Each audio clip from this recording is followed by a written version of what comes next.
Hello? My name's Lowell Brandt. I'm 78.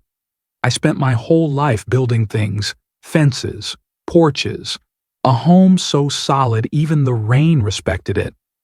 But at a family reunion last month, my granddaughter-in-law laughed and said, "He carves wood like it's a real job," while everyone chuckled and moved on. I stood there, dish in hand, not even worth a glance. Later that night, they posted group photos cropping me out like I was never part of the blueprint. Now I'm wondering, was I ever more than the old man who fixed their plumbing and quietly paid their taxes? What happens to a foundation when the family forgets who laid it? It had been years since I stepped foot into that house, not because I wasn't invited, but because I'd stopped asking. Still, when Nolan and Kendra extended an invitation for his 40th birthday celebration, I said yes.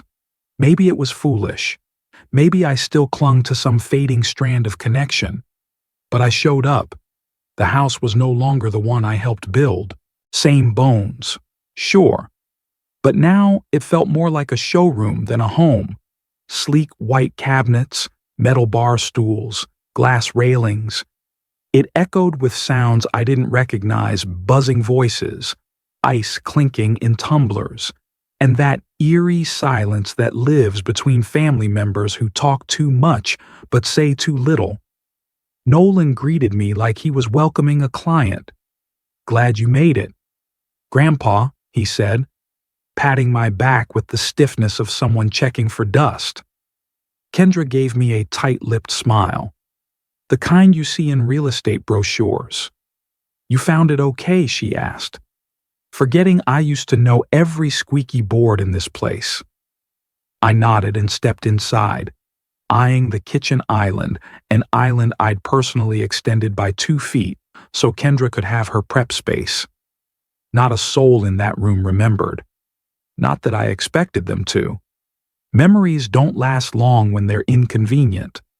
People mingled, sipping wine and grazing on charcuterie. Someone brushed past me and said, "Love what they've done with the place." I didn't reply. What was there to say? Later that evening, they dimmed the lights. A projector flickered to life against the back wall. Family Legacy. The title card read in blocky, modern font. Kendra stood front and center, mic in hand, her smile polished. "We're here to celebrate Nolan," she began, "but also this home, this history, and the love that built it." Pictures cycled through a baby Nolan in diapers, his high school prom, their wedding. Everyone clapped at each one. When the slideshow ended, Nolan stepped up. "Thanks, everyone, for being here. I couldn't ask for a better place, a better life thanks to my wife and this beautiful home." I stood then, unsure if I'd be acknowledged, but figuring now was my turn to say a few words. I had thought long and hard about what I might say, how I'd built this house with my hands, how tradition mattered, how Nolan once told me he wanted to raise his kids the way you raised me. "Grandpa." But before I could speak, Kendra chuckled into the mic. "Let's not go too rustic now. Grandpa still makes wooden signs, bless him." The room laughed, loud, unfiltered laughter. Even some cousins I hadn't seen in years chuckled like she'd cracked a golden joke. I glanced at Nolan. He looked down, adjusting his cufflink. That was my cue. I lowered myself back into the chair, heart thumping, not with anger, not quite. More like something crumbling inside, something I hadn't even realized was still standing, much later. As the party started to thin out, a neighbor approached me near the back porch. "Lowell, I thought you were going to say something during the toast." I smiled, the kind of smile that hides rot. "I was going to," I said, but they cut the mic. It wasn't a metaphor. I'd seen it. Nolan bending behind the sound panel, his hand pulling the plug. No words, no warning. Inside, music picked up again. The beat pounded too young for my ears, too careless. I stepped outside, I leaned against the same post I installed decades ago, the one still bearing a tiny notch from where Nolan scratched it with a screwdriver when he was 6. The new paint covered the mark, but I still remembered. An hour passed before I moved. I sat in my truck in the driveway, engine off, headlights catching the edge of the porch I once finished by hand. Later that night, unable to sleep, I opened Nolan's social media page. He had already posted a clip of the toast, Kendra's voice clear. Nolan smiling. I wasn't in it. Not once. No mention. No glance. No thanks. The camera never panned in my direction. But there it was. My woodwork in the background reduced to rustic charm by people who'd never known the smell of fresh-cut cedar on a humid morning. I closed the browser and shut off the light. The house looked quiet, peaceful even. But in my chest, something shifted. As the laughter carried through the window, I looked down at my calloused hands.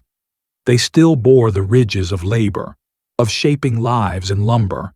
If I don't belong here anymore, maybe I never did. The house was quiet the morning after the party. No jazz humming from the Bluetooth speakers. No buzz of wine talk. Just silence and the faint scent of truffle oil and synthetic perfume clinging to the air. I moved through the kitchen barefoot. My socks picked up crumbs, bits of wilted parsley, someone's lost pearl earring near the fridge. I bent down, picked it up, and left it on the counter. Even the mess didn't feel like it was mine to clean. Not yet, anyway. On my way to the hallway, I paused in front of a new gallery wall, framed in black metal and perfectly level. A glossy family photo stared back at me. They stood in front of this very house Kendra's parents, Nolan's cousins, a few smiling nieces and nephews. All faces accounted for, except mine. I leaned in. Not a blurry background silhouette. Not even a misplaced elbow. I had been there that day. I remembered standing in the heat, watching the photographer juggle a tripod and yell one more. I remembered asking Nolan, want me to stand in the back row? He'd smiled, said, nah, we've got it covered. Apparently, they did. Kendra strolled in behind me, coffee in hand. Oh, you saw the new wall, she said. Isn't it clean? We went with the best composition. You weren't really center frame. I nodded, not sure what I was agreeing to. I couldn't tell if she meant the literal frame or something bigger. Maybe both. I wandered toward the door, craving air that didn't smell like last night's shrimp cocktail. Just as I reached for the handle, Nolan called from behind. Hey, Grandpa, can you give us a hand? I turned. We had some red wine spill in the hallway. You're up early anyway, right? He held out a folded apron. At first, I didn't get it. Then I saw the embroidery in blocky red thread, property staff. I didn't ask questions. I took the apron. Everyone else was still asleep. Curtains drawn. I crouched near the hallway arch where burgundy drops had dried into the grout. As I scrubbed, I felt the grooves in the tile, the same ones I laid myself before Nolan's first birthday. Back then, we couldn't afford professionals. I'd come in every weekend with a tool belt and thermos, carving Saturdays into something permanent.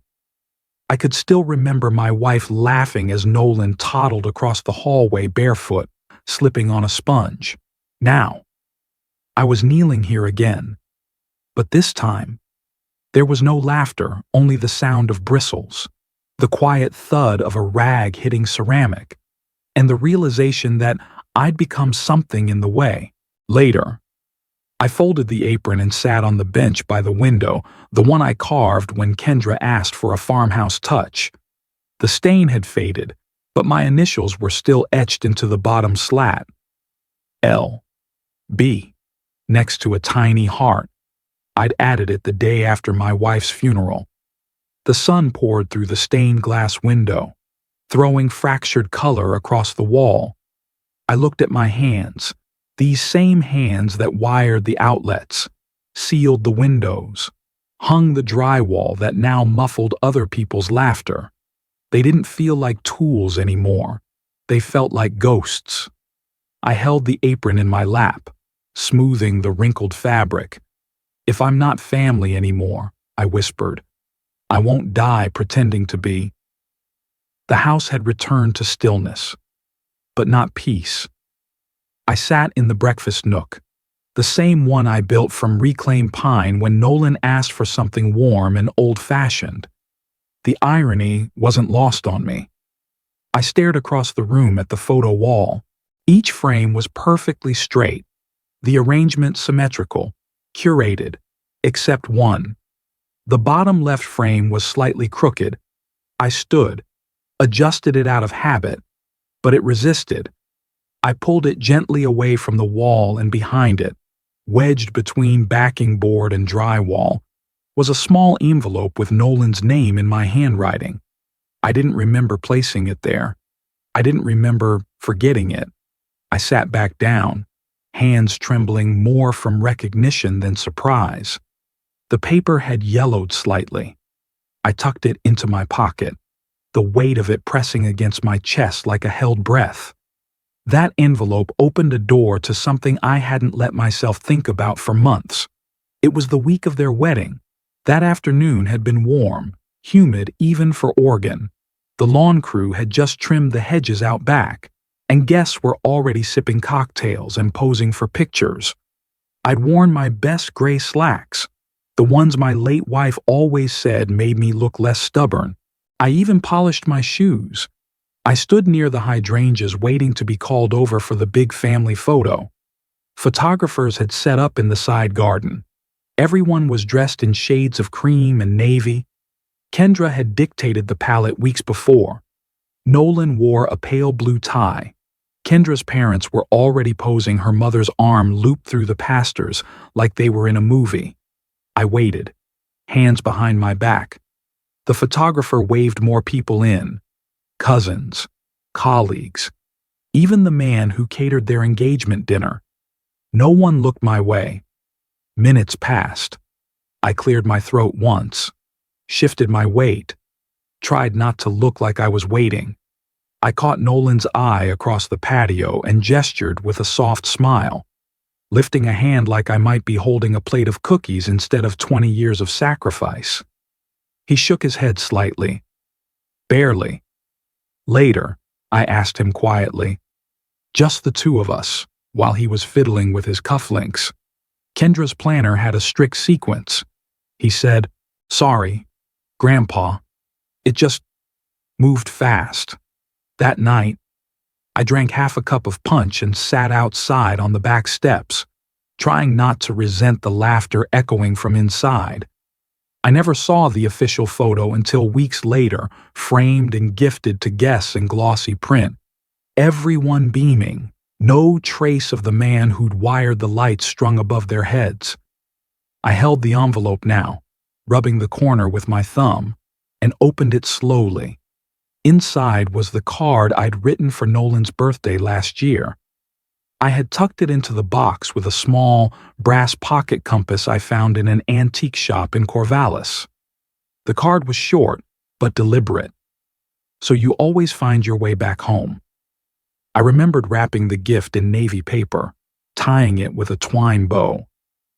I remembered how I'd stood at the edge of the party, waiting for the right moment to hand it to him. But the moment never came. Laughter swelled around Kendra's slideshow. Speeches blurred together. I ended up placing the gift in the hall closet, assuming he'd find it. He hadn't. I searched the closet now, carefully, pushing aside coats and storage bins.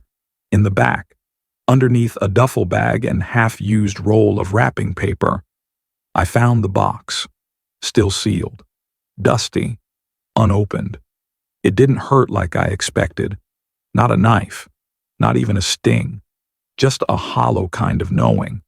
The kind of ache that doesn't shout it, simply stays. I sat on the bench again, holding the box and the card. The same bench where I'd sat a week after Helen died. tracing the grain of the wood for comfort. Her voice echoed from memory. You give until you disappear. I folded the card back into its envelope, but this time I slid it into my shirt pocket. No words, no confrontation. That night, I lay in bed in the guest room. The walls were too white, the clock too loud. I stared at the ceiling until my eyes adjusted to the dark, and I whispered, I don't know when I stopped being seen, but I sure felt it tonight. The sound of dripping pulled me out of sleep. It was still dark outside, but my body clock hadn't needed an alarm in years. I reached for the robe hanging on the closet door, slipped it on, and padded softly toward the guest bathroom. The faucet had started leaking again. I crouched beside the vanity, familiar with the groan the handle made when loosened too far. I reached for the toolbox I kept in the mudroom, but when I stepped into the hallway, I stopped short. The keys weren't there. The small metal hook on the wall marked Lowell's truck was empty. That key had hung in that same spot since I installed the hook 8 years ago. I moved quickly to the kitchen, where the low hum of the coffee maker met the soft clink of ceramic. Nolan stood in his sleep shirt, barefoot, sipping from his dad fuel mug. He looked up, caught my glance toward the key rack, and casually said, "Oh, right. Kendra needed the truck for the weekend." I didn't reply, just waited. He added, "She's hauling some stuff for the bridal expo at the rec center. We'll top off the gas." I nodded once, tight. Then Kendra appeared in the hallway, still in yoga pants and a sleep mask pushed up like a crown. "Oh, and we had the locks changed yesterday. New security setup. You know, just in case. Hope that's okay."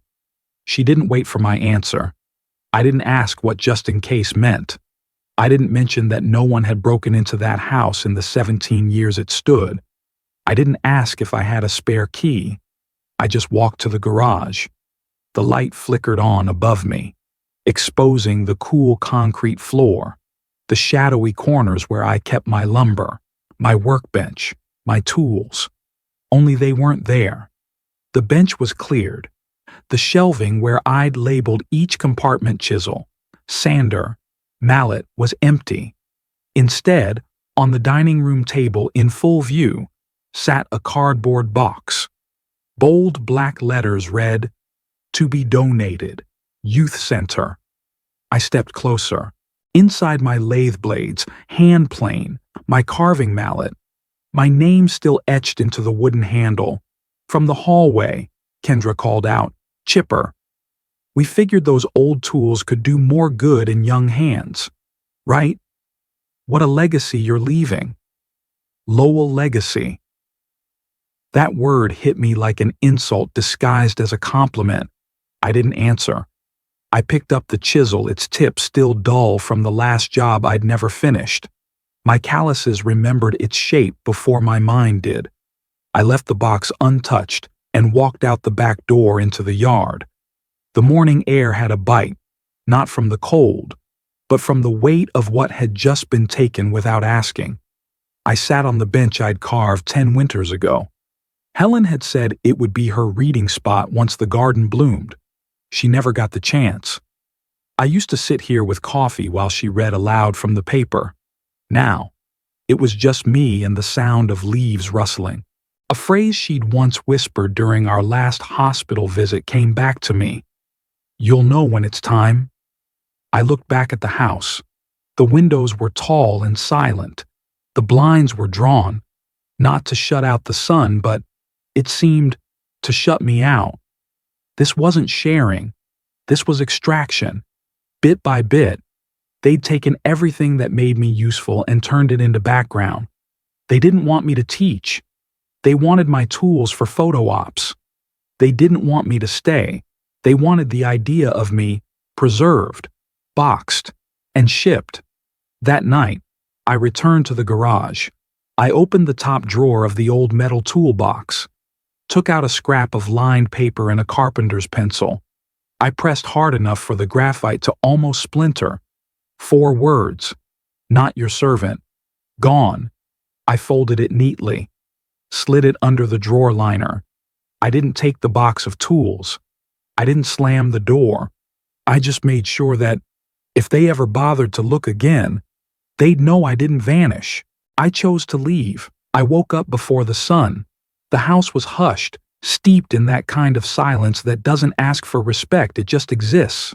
Like a verdict already rendered. I didn't linger in bed. I didn't look back at the ceiling or wait for someone to stir. I sat up, swung my legs over the side, and reached for my boots. The duffel bag sat by the door, packed the night before. Just one. I didn't need more.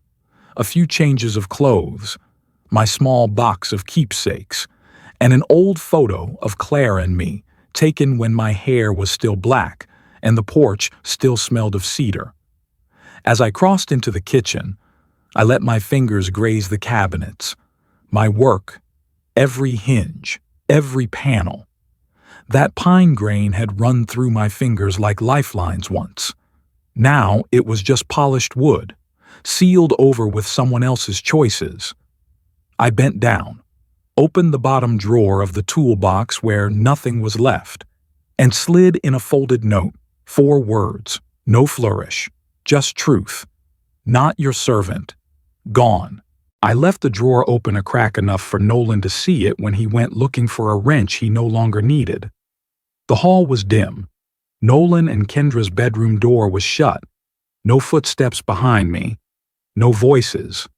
That suited me just fine. By the coat rack. I paused. My old flannel was still hanging there, red plaid, frayed at the cuffs. I hadn't worn it in a while, but it still carried the scent of sawdust and sweat and Saturday mornings in the garage. I left it there. A final breadcrumb. A quiet whisper that I had been real here once. As I stepped outside, the chill bit at my face. April air in Carson Ridge wasn't cruel, just blunt. The kind that made you aware of your own breath. My boots crunched against the gravel. Behind me. The house remained still, warm lights off, windows closed, unaware that the man who had once built its bones was walking away. At the side gate, I lifted the latch gently, didn't want to wake the dog, but I wasn't alone. Lowell. I turned. Ms. Ruddle, from the house next door, was out with her Pomeranian. She squinted through the early gloom. You moving out? I gave a short nod. No sense in lying to someone who'd seen me mow both our lawns for 20 years. She hesitated, then added, like confessing something she wasn't supposed to say. They told me you were just staying until you found your own place. I met her eyes. Not angry, just tired. Is that right? I said. She looked like she wanted to take it back, but I didn't give her the chance. I tipped my head, turned, and kept walking. The diner opened at 6. I got there at 5:50. The bell above the door jingled like it always did. Rosie, behind the counter, glanced up and smiled like I'd just come in from fixing her sink. Coffee black, no cream. She poured without another word. No questions. That's why I liked her. She treated everybody like they still had a name. I sipped in silence. My breath fogged the window. Outside, the town I had lived in for nearly 5 decades was waking up, same as ever. Inside, I whispered to no one in particular.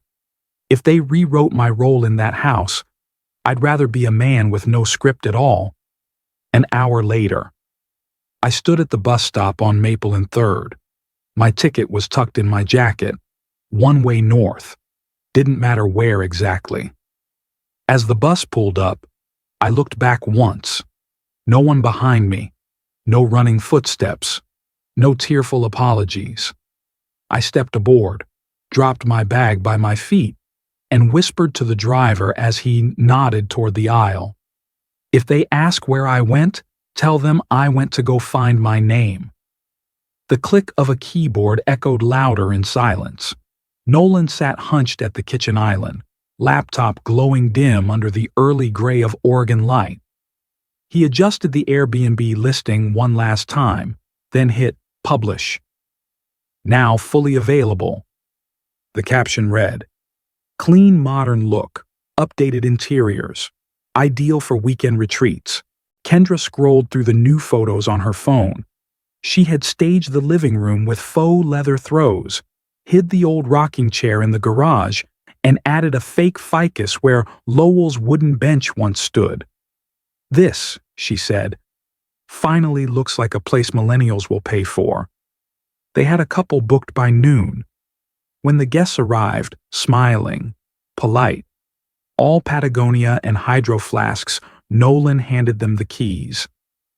Kendra explained the smart lock system like she had invented it. The couple nodded, thanked them, and vanished behind the glass-paneled front door. By evening, the trouble began. The woman texted that the guest bath faucet wouldn't shut off completely. Later, the man asked whether there was a smell coming from under the fridge. "Smells like old pipes," he wrote, or "something dead." They didn't say it outright, but when the one-star review landed the next morning, its tone was unmistakable. Beautiful home, well decorated, but it felt strange, like we walked into someone else's life. Cold energy. "Something's missing." Kendra read the review aloud in the driveway, phone shaking slightly in her grip. "You forgot to clean the damn floor vent," she hissed at Nolan. "It's not the vent," he snapped. "It's him. It's him not being here. He knew every creak in this place." Kendra scoffed. "Please." He fixed a sink and took naps in the garage. He didn't answer. That afternoon, the second couple checked in. They lasted one night, left a note. "Sorry, didn't feel right." By Friday, the booking calendar was empty. That same Friday, in an office far across town, I sat across from Reuben Maddox. Reuben looked like a lawyer from a diner napkin sketch, thick glasses, corduroy blazer with suede elbow patches. He had once helped Helen and me file the permit to build the back porch, and he still had a rotary phone on the shelf for decoration. He tapped a stack of papers lightly with 2 fingers. "You're sure about this?" "Lowell?" I nodded. "They made it a hotel. Let it become a workshop instead." He watched me for a long second before sliding the title over. "Carson Ridge Community Artisan Fund."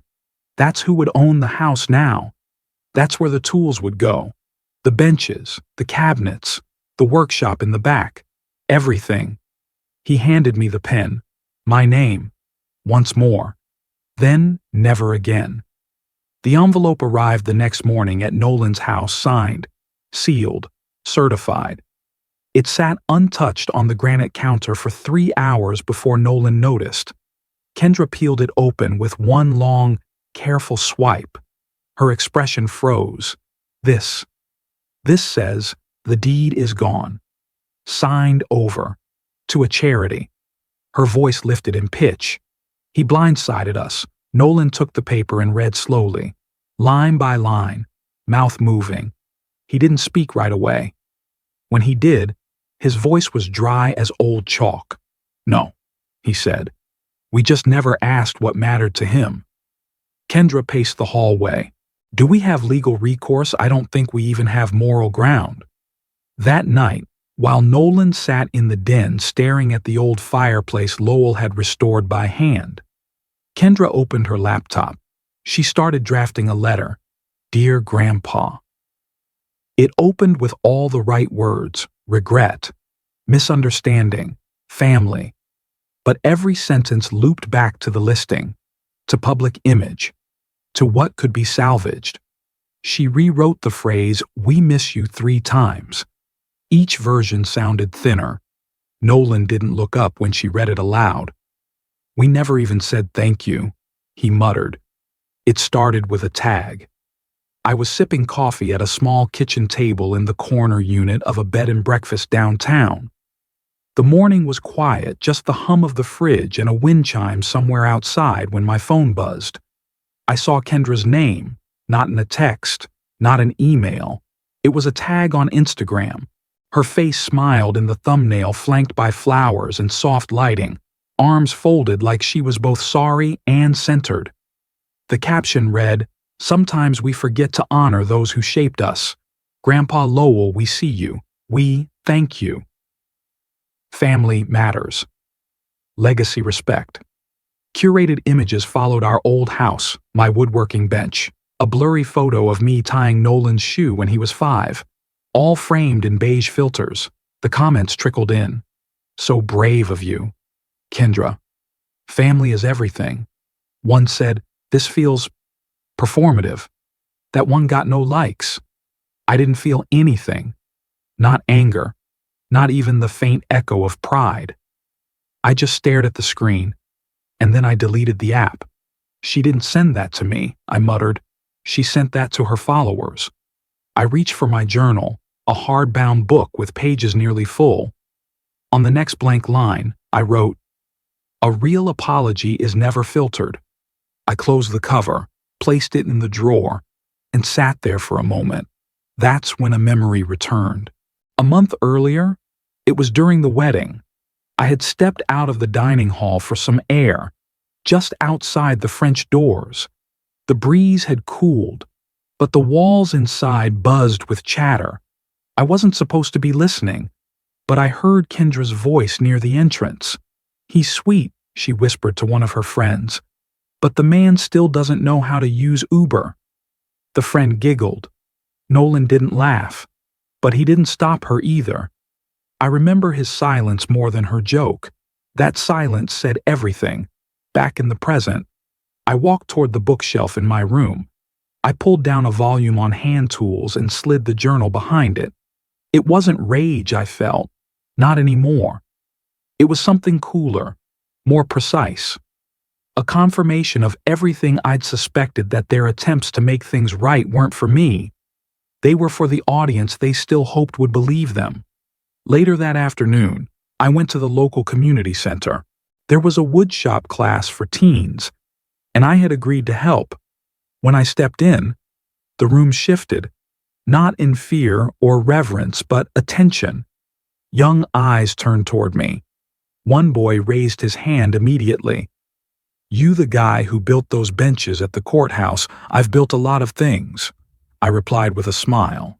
"Things people forget until they need them again." I showed them how to sand without tearing grain, how to match angles without wasting a single screw. Their questions were genuine. Their thanks, quiet, but real. At the end of class, one of the students handed me a coffee in a paper cup. "My mom said you used to own that blue house on Alder." "I used to live there," I replied.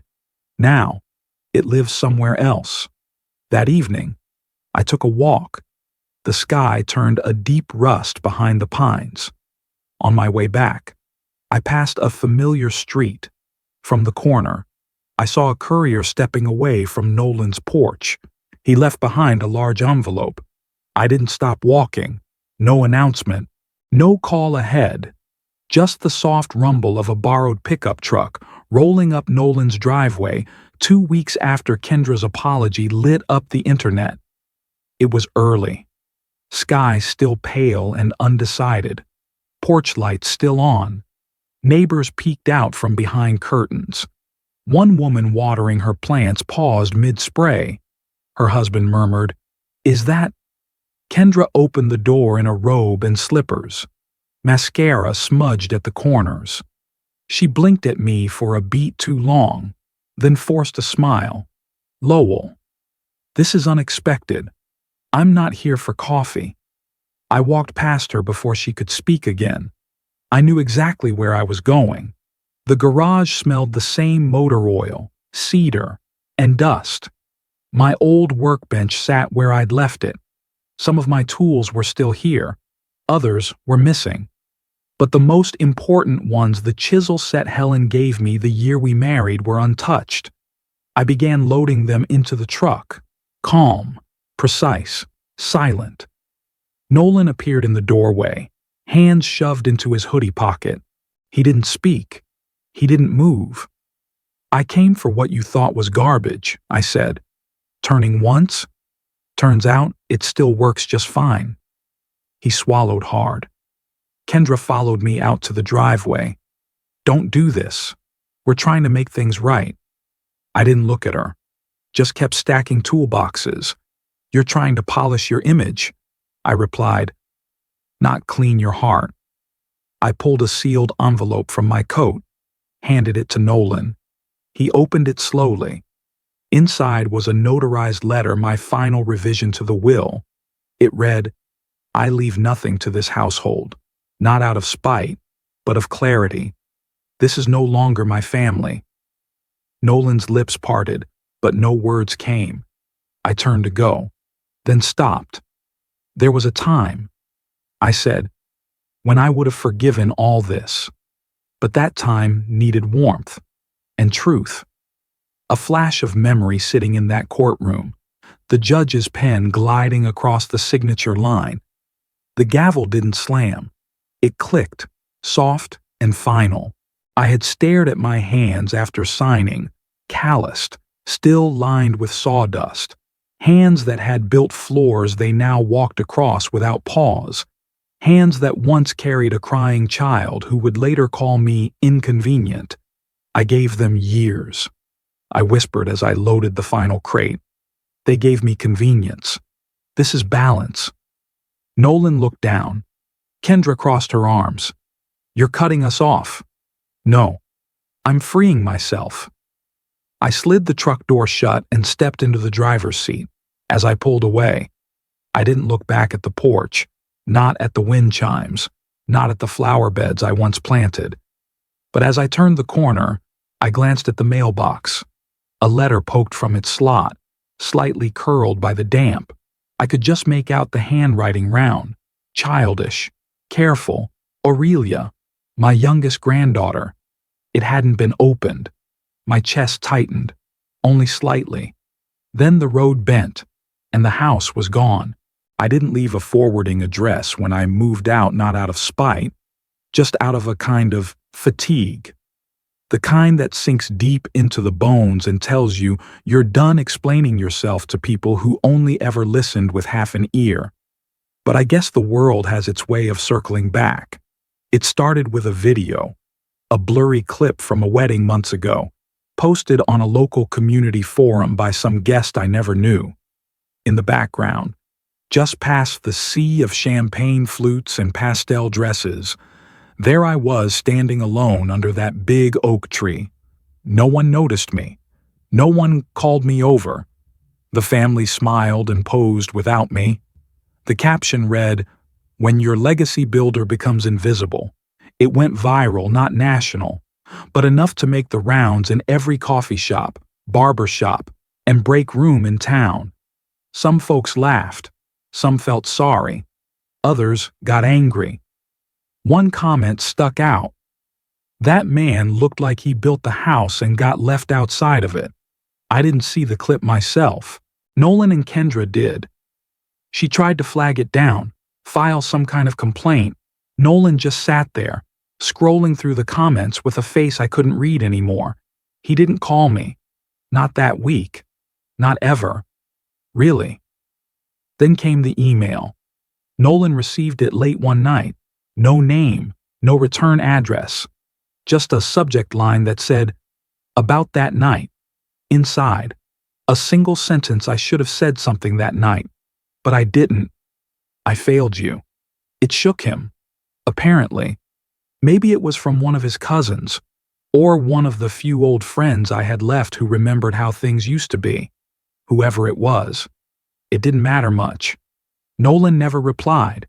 He read it twice, then deleted it. But not before it took root somewhere in his chest. Meanwhile, I was up by Pinewick Lake, renting a little cabin with a sloped tin roof and a shaky dock. I spent my mornings sanding down old chairs for the local school. Just enough work to keep my hands busy and my mind clear. One of the high school kids from town, Tanner, I think, walked up to me during lunch break with a sheepish grin. "Mr. Lowell, sir, you kinda went viral." I gave him a look. "There's this video. From the wedding. You were just standing there. It's all over my feed. I set down my chisel. Let them remember it how they need to. I said, I know how it really was. He nodded. Kids understand more than we think. That night, the rain came hard loud on the tin roof like 1,000 footsteps chasing nothing. I lit a fire, boiled some tea, and sat in the old rocking chair I'd fixed up from the school's junk pile. There was a knock at the door. No one ever knocks up here. I opened it to find a damp envelope on the step. No name, no note, just my address in careful handwriting, postmarked 2 towns ago. I dried it by the fire. Inside a single folded paper, not words, a drawing, 2 hands, mine and Aurelia's, carving a piece of wood together. I recognized the lines, the grain, the little notches we used to mark our cuts. She'd drawn it from memory. My breath caught. There were no apologies, no explanations, just that picture. But for the first time in a long while, I didn't feel invisible.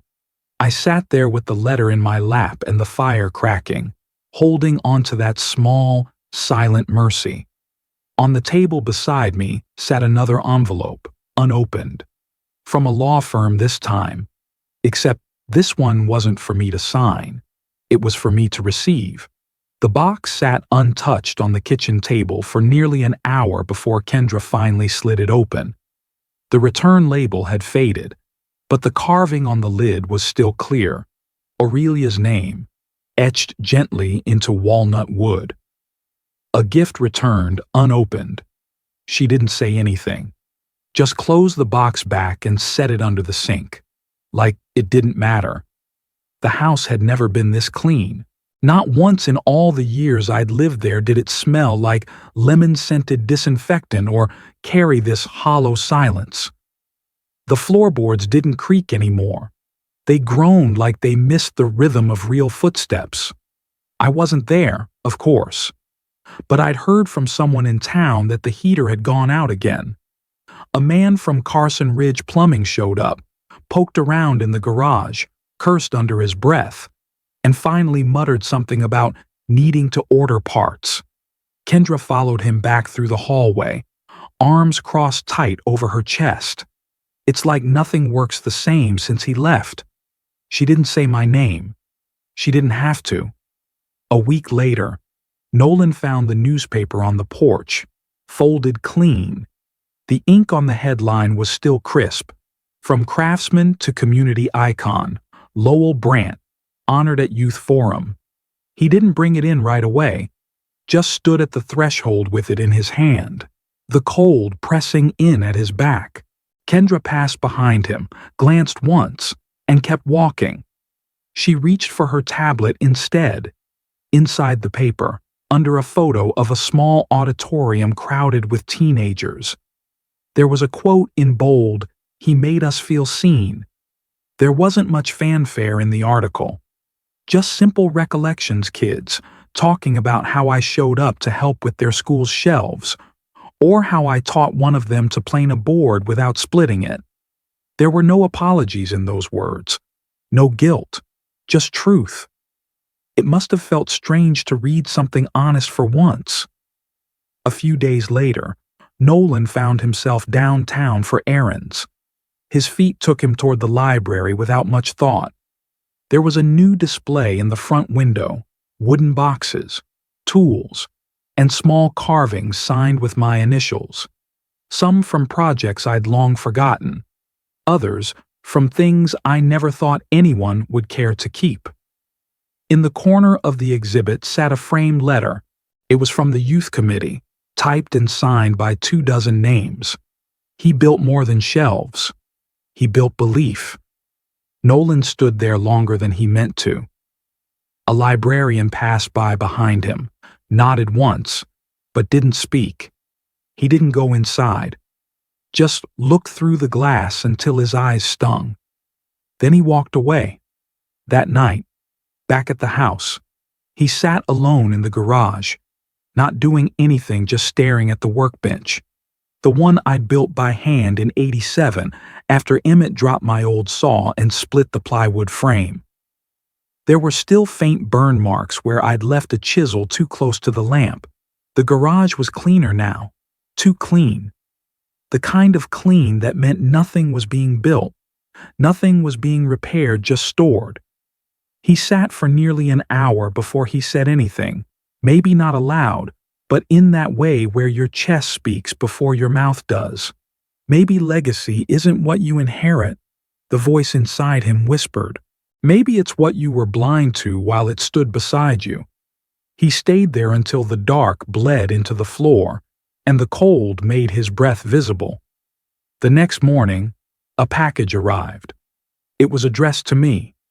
Kendra didn't hesitate to slice it open, not thinking it mattered. Inside, a wooden box just like the ones I used to make in winter when my hands got restless. Only this one carried Aurelia's name, carved into it just below the grain, smooth and patient.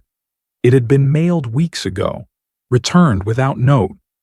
Kendra set it on the counter and didn't open the lid. The room stayed quiet. I never saw the box, but I imagine it sat there like a heartbeat no one knew how to listen for anymore. And the next letter, that didn't come from family, it came from a lawyer, and it wasn't about property. It was about memory. I found her letter wedged between an outdated coupon flyer and a pre-approval credit offer, all forwarded from my last address in Carson Ridge. I nearly missed it. The envelope was cream-colored, smudged at the corners. On the back was a small sticker shaped like a sunflower. Inside, folded gently into thirds, was a crayon drawing, a heart rough and red carved into what looked like wood, with my name and hers scribbled across the middle in uneven handwriting, the edges curled like it had been folded and refolded too many times. Taped to the back was a note, written in Aurelia's tidy fourth-grade script. I told Mom I miss you. She cried. I sat down at the kitchen table and read it again, and again. It didn't matter that the drawing was simple or that the ink had bled a little from damp air. What mattered was it got to me. Finally. Not because someone meant it to, but in spite of them. The next morning, I pulled out the old cigar box where I kept scraps of letters never sent. Among them was one from her weeks old, maybe more. One I hadn't seen. One someone else should have passed on sooner. Over in Nolan's house, he found the same letter in his office, still sealed, still marked to Grandpa in a bold purple marker. It had been sitting on his desk under a pile of insurance paperwork and tax forms, not hidden, just ignored. He sat down slowly, the weight of the chair louder than his thoughts. She saw what I refused to see, he said, though no one else was around. Across the hall, Kendra stood at the mail counter, staring at a returned package. She slid the label closer, her fingers pressing it flat. Aurelia's handwriting again. Inside was the same wooden box she'd packed for me, carefully carved, initials etched beside a daisy, the one she'd given to Nolan to send. You never mailed it? She asked, not looking up. Nolan rubbed the bridge of his nose. Would it have changed anything? She didn't answer, just picked the box up and walked it into the guest room, the one we never finished painting.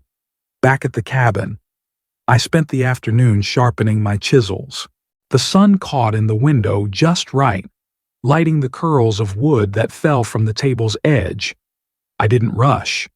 By sundown, I'd built something small, a simple box, no larger than a recipe tin, but with corners smooth and dovetailed tight. I carved her name into the top, Aurelia, and below it, a sunflower.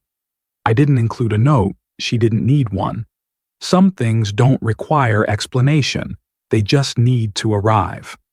At the post office the next morning, I slipped it into the slot marked first class. The clerk asked if I wanted a tracking number. No, I said, just make sure it goes. As I stepped back out into the cold, The air was still and wide. Then I saw it parked across the street near the gas station. His car.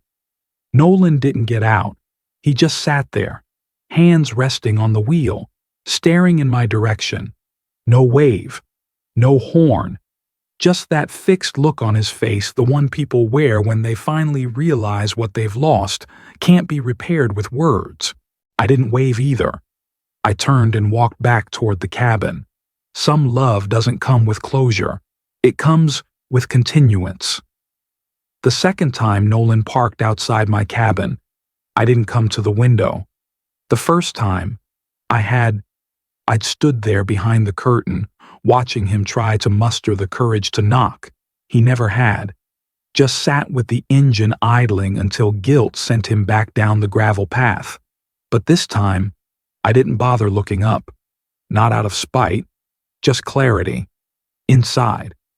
I kept my hands moving, sanding the edge of a small oak frame for the community center's hallway. Long strokes, even pressure. There's peace in the rhythm, grain after grain smoothing out beneath patience. I didn't wonder how long he stayed outside. I didn't need to. The next morning, I stood in the post office lobby, notarized envelope in hand. It wasn't dramatic, just necessary. Inside was a letter addressed to my attorney. I want my story told.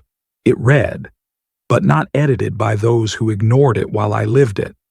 I'd spent years scribbling in notebooks, sketches on scraps, reflections folded into sawdust. I signed away the copyrights, every entry, every design, every memory transferred to the Carson Ridge Youth Center. Legacy shouldn't sit behind glass, waiting for revision. It should be used, held, built upon. 2 weeks later, on Founders Day, I helped the kids set up tables outside the center, painted signs, baskets of small wooden crafts they'd finished that week. Some barely dried. I was shaping a slat for the new garden bench when I saw them, Nolan and Kendra, across the lawn. They stood near the lemonade table, hands twitching like they couldn't decide where to go. Kendra kept glancing my way. Nolan looked like a man halfway through swallowing a truth too big for his throat. I didn't stop what I was doing. I didn't wave. Not because I was angry, because I was full. A boy tugged my sleeve, showing me how he'd copied a dovetail joint. I bent low, told him it was cleaner than my first. When I looked up again, Nolan and Kendra were gone. That night, back at the cabin, I opened my final journal, the one with the green binding Aurelia had chosen. My hand shook slightly, but my thoughts didn't. Forgiveness isn't always offered in words, I wrote. Sometimes it's in walking away without spite. Sometimes silence isn't punishment, it's preservation. I titled it right there on the first page. The silence that says everything. I closed it, wrapped it in craft paper, and wrote Aurelia's name across the front. She deserved to know that not all love leaves in anger. Some simply walks in peace. Later that night, fireworks cracked behind the youth center, bright threads of red and gold lighting the lake. I walked toward my truck, not in a rush, just ready. Grandpa. Her voice cut through the laughter and music. I stopped, turned just slightly over my shoulder. She stood by the garden bed, hair in a loose braid, holding the wrapped journal to her chest. I didn't walk back. I smiled, and I said, I'm right where I need to be.